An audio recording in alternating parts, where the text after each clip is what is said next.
26 दिसंबर 2004 को हिंद महासागर में एक ऐसी सुनामी आई जिसने कुछ ही घंटों में लाखों लोगों की जान ले ली। यह सुनामी लगभग 14 देशों में फैली और इस समय इसके पानी की रफ्तार लगभग 800 किलोमीटर प्रति घंटे थी। मतलब सोच सकते हैं बुलेट ट्रेन से भी तेज पानी की तरंगें चल रही थी। नमस्कार मित्रों, मैं तरुण विजय। आज के वीडियो में चर्चा करेंगे कि सुनामी कैसे आती है, इसके पीछे के साइंस क्या है और क्या हम लोग सुनामी को रोक सकते हैं। तो इस वीडियो को अंत तक जरूर देखिएगा और मेरे इस चैनल को सब्सक्राइब कीजिएगा।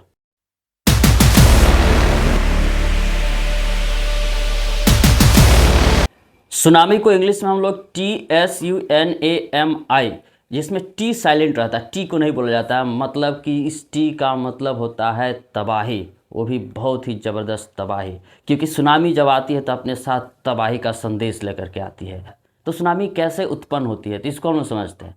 जैसा कि आप जानते हैं कि हमारा अर्थ 7 मेजर टेक्टोनिक प्लेट से मिलकर बना है। ये टेक्टोनिक प्लेट्स लगातार गति करते रहते हैं और इसी अर्थ के सरफेस पे कहीं पहाड़ है, कहीं नदी है, कहीं जंगल है और कहीं पे समुद्र है। तो इसी समुद्र के सतह के नीचे के टेक्टोनिक प्लेट्स जब मूव करते रहते हैं और अचानक जब उनसे एनर्जी निकलती है तो वही एनर्जी उस समुद्र के पानी में तरंग पैदा करती है। मतलब एक तरह से समझ सकते हैं कि समुद्र के सतह के नीचे आया हुआ भूकंप। तो यही भूकंप सबसे बड़ा कारण है सुनामी पैदा होने में। जब ये भूकंप अपने साथ बहुत मात्रा में एनर्जी रिलीज करता है तो वही एनर्जी उस समुद्र के पानी को वाइब्रेट करता है, उसमें कंपन लाता है और इसी कंपन की वजह से उस समुद्र के पानी में लहरें उत्पन्न होती है और वो लहर किनारे की तरफ बढ़ते जाएंगे।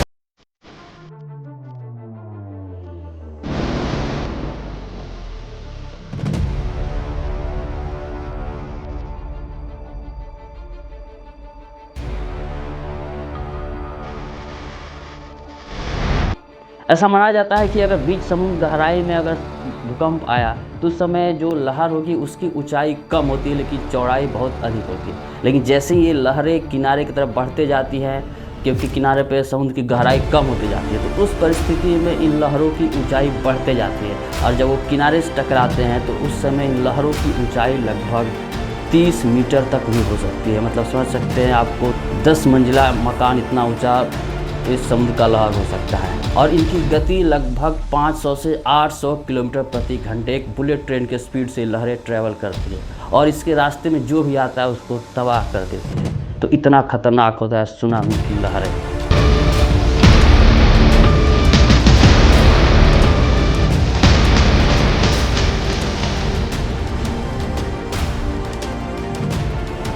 कुछ अन्य कारणों में होता है कि समुद्र के सतह के नीचे कभी कभी ज्वालामुखी विस्फोट होता है, तो उस समय इतनी ऊर्जा निकलती है कि वहाँ के पानी में तरंगें उत्पन्न हो जाती है और यही तरंगें किनारे की ओर बढ़ती है, जिसे हम लोग सुनामी कहते हैं। कई बार क्या होता है कि बड़ी मात्रा में अंडर वाटर ही लैंडस्लाइड हो जाता है, तो उस परिस्थिति में भी पानी में तरंगें उत्पन्न होती है जिसे हम लोग सुनामी कहते हैं। तो ये विभिन्न तरीके हैं जिसके कारण सुनामी पैदा होता है, लेकिन सबसे ज़्यादा इसमें खतरनाक होता है जब भूकंप आता है तब। अगर भूकंप की तीव्रता 7 से अधिक हो तो उस परिस्थिति में सुनामी बहुत ही भयावह हो जाती है। यही हाल हुआ था आपको 26 दिसंबर 2004 को। उस दिन इंडोनेशिया के सुमात्रा द्वीप के पास एक बहुत ही बड़ा भूकंप आया समुद्र के सतह के नीचे, जिसकी तीव्रता 9.3 के आसपास थी। ये इतना ताकतवर भूकंप था कि उसने हिंद महासागर में इतना बड़ा सुनामी पैदा किया कि यह सुनामी लगभग 14 देशों में फैल गई और उसकी तीव्रता लगभग 800 किलोमीटर प्रति घंटे थी। यह सुनामी भारत के भी कई तटीय क्षेत्रों में तबाही मचाया था और उस समय इसमें मरने वालों की संख्या लगभग 2,50,000 और असंख्य लोग इसमें गायब लापता हो गए थे। तो इतना खतरनाक था सुनामी। इसी तरीके से जापान में हर साल सुनामी आते हैं और उस सुनामी के चलते कई लोगों को अपनी जान गंवानी पड़ती है। 11 मार्च 2011 को जापान के तोहोकू शहर में एक बहुत ही बड़ा सुनामी आया। उस समय जो अर्थक्वेक आया था उसका रिक्टर स्केल पे पैरामीटर था 9.3।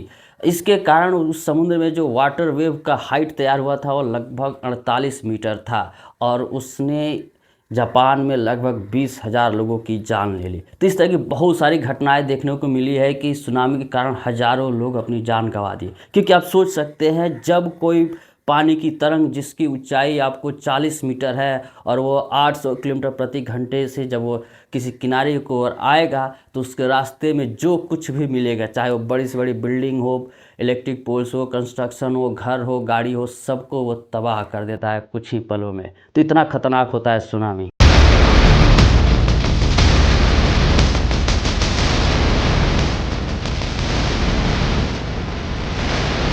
अब सवाल है क्या हम लोग सुनामी को रोक सकते हैं? तो इसका बहुत ही सीधा जवाब है जी नहीं, क्योंकि सुनामी एक प्राकृतिक आपदा है और इसके बारे में कभी ये पता नहीं चल पाता कि कब आने वाली है और कहाँ आने वाली है। लेकिन हाँ, हम लोग कुछ टेक्निक डेवलप करके हम इसके प्रभाव को कम कर सकते हैं। जैसे इसमें एक टेक्निक है TWS, सुनामी वार्निंग सिस्टम। ये एक ऐसा टेक्नोलॉजी है जो जगह जगह समुद्र में इसको फिट किया जाता है और उसमें सेंसर लगाए रहते हैं।